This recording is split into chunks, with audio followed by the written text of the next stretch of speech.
Hi అండి, అందరికీ నమస్కారం. శర్మిష్ఠ అరెస్ట్ కరెక్టా తప్పా? ఈ అమ్మాయి ఆపరేషన్ సింధూర్ తర్వాత బాలీవుడ్ వాళ్ళని ఉద్దేశిస్తూ ఎందుకు మీరు స్పందించడం లేదు అని చెప్పేసి కొన్ని పోస్టులు వీడియోస్ పెట్టేసింది. దాని తర్వాత ఆ వీడియోలోనే కొంచెం ఇస్లామిక్ ఉగ్రవాదుల గురించి ఇస్లామిక్ గురించి కొంచెం చెడుగా మాట్లాడింది. తప్పే, నేను కూడా ఒప్పుకుంటా. కానీ ఆమె రియలైజ్ అయిపోయి బేషరతుగా క్షమాపణలు చెప్పి వీడియో కూడా డిలీట్ చేసేసింది.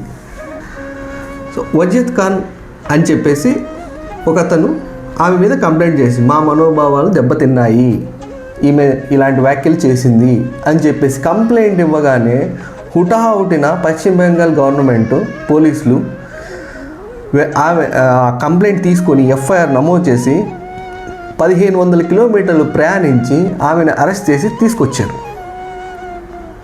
ఓకే, ఇదంతా బాగానే ఉంది. కానీ ఇప్పుడు ఎన్ని జరగలేదండి దేశంలో. ఆమె మాట్లాడింది మాత్రమే మనోభావాలు దెబ్బతిన్నాయా? హిందువుల మనోభావాలు ఎప్పుడు దెబ్బతినలేదా? సో ఇక్కడ ఏంటంటే మనోభావాలు ఇతర వర్గాలకు మాత్రమే ఉంటాయేమో, హిందువులకి అస్సలు ఉండవేమో అనుకుంటున్నాను నేనైతే. ఎందుకంటారా, హిందువులు ఏదైనా మాట్లాడాలి అంటే షరతులతో కూడిన చట్టాలు ఉంటాయి. ఎందుకంటున్నానంటే ఈ మాట ఆర్టికల్ 23 నుంచి 29 ఇండియన్ కాన్స్టిట్యూషన్ ఒక్కసారి చూడండి. అన్ని ఆ రూల్స్ అనేటివి ఇతర వర్గాలకి ఎక్కువ బెనిఫిషియల్గా ఉంటాయి, హిందువులకు మాత్రం ఉంటాయి లిమిటెడ్ షరతులు ఉంటాయి అన్నమాట.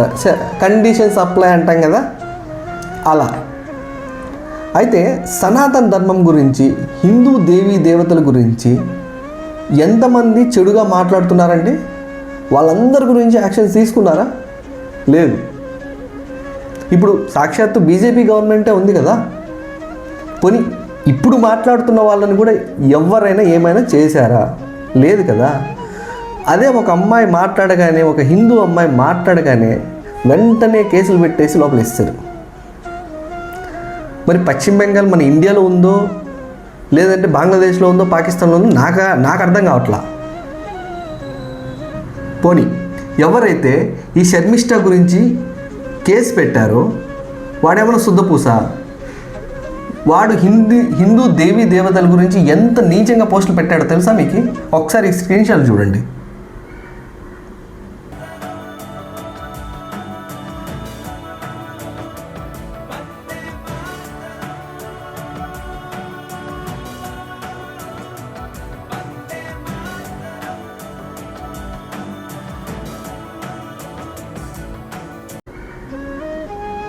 వీడి మీద ఎటువంటి చర్యలు లేవు. అది మన దౌర్భాగ్యం.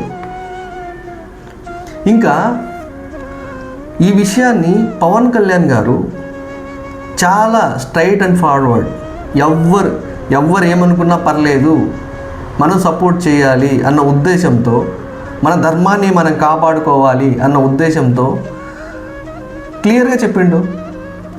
మీరు సనాతన ధర్మం గురించి మీ పార్టీ, మమతా బెనర్జీ వాళ్ళ పార్టీకి సంబంధించిన ఒక నేత శివుని గురించి, మహాదేవుని గురించి ఎంత చండాలంగా పోస్ట్ పెట్టిందో ఒకసారి చూడండి మీరే.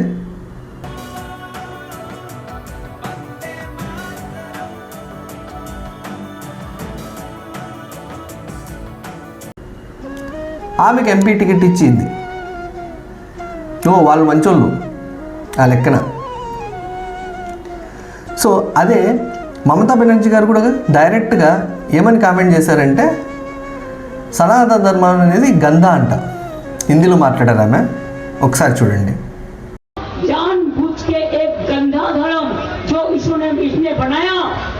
जो एक जुमला पार्टी ने बनाया वो धर्म को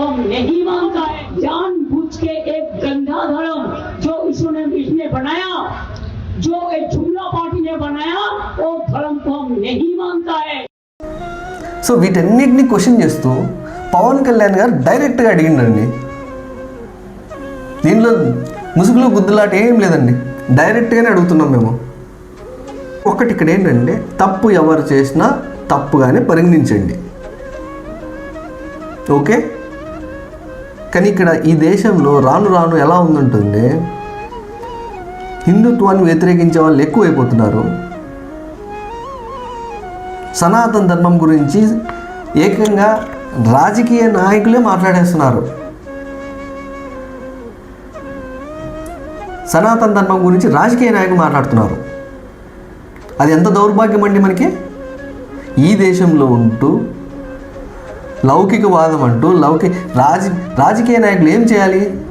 లౌకికవాదము, ఇది మన దేశము, మనం ప్రజాస్వామ్యాన్ని కాపాడుకోవాలి, మన భారత రాజ్యాంగంలో ఇది ఉంది అని చెప్పాల్సింది పోయి సనాతన ధర్మాన్ని నిర్మూలిద్దాము, సనాతన ధర్మాన్ని ఇంకా పాడు చేసేద్దాము, సనాతన ధర్మం అవసరం లేదు మనకి, ఇలాంటి మాటలు మాట్లాడుతున్నారు. சனாதனத்தை ஒழிக்க வேண்டும்.